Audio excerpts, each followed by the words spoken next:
কি ম্যাডাম, কি হলো, কিছু বলেন। আচ্ছা তেমন কিছু না, আমার না খেয়াল আসতেছে না কে আমাকে এই বার্থডে গিফটগুলো দিতে পারে। কে দিতে পারে? আপনার কি এই গিফটগুলো লাগবে না? আমি কি চলে যাব? আরে না, গিফট তো আমার লাগবে, কিন্তু আমার মনে আসতেছে না কে আমাকে গিফটগুলো দিছে। আচ্ছা তুমি বলো না কে আমাকে দিছে।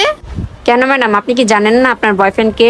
হ্যাঁ জানি তো, কিন্তু আচ্ছা ম্যাডাম, আপনাকে যে গিফটগুলো পাঠাইছে আপনি যদি তাকে না চিনেন তাহলে আমি গিফটগুলো নিয়ে চলে যাই।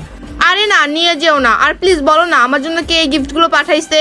আরে ম্যাডাম, আপনার জন্য যে গিফটগুলো পাঠাইছে সে তো আপনার পিছনে দাঁড়িয়ে আছে। কি আমার পিছনে? আরে এটা তো নয়ন। মনি এরকম একটা মেয়ে ছিল। আরে নয়ন, তুমি আমার জন্য গিফটগুলো পাঠাইছো, আইফোন আর ভিতর জানি কত কিছু আছে। Thank you. আরে থামো, বাই দেবে তোমার কতগুলো বয়ফ্রেন্ড আমাকে একটু বলো তো। আরে কি বলছো? জাস্ট তুমি। কি আমি? এত মিথ্যা তো কিভাবে বলতে পারো? তোমার কল লিস্টে তো আমার নামই নাই। প্রথম মেহেদি, পরে রমজান। আরে নয়ন, তুমি রাগ করতেছো কেন? ওরা আমার এক্স।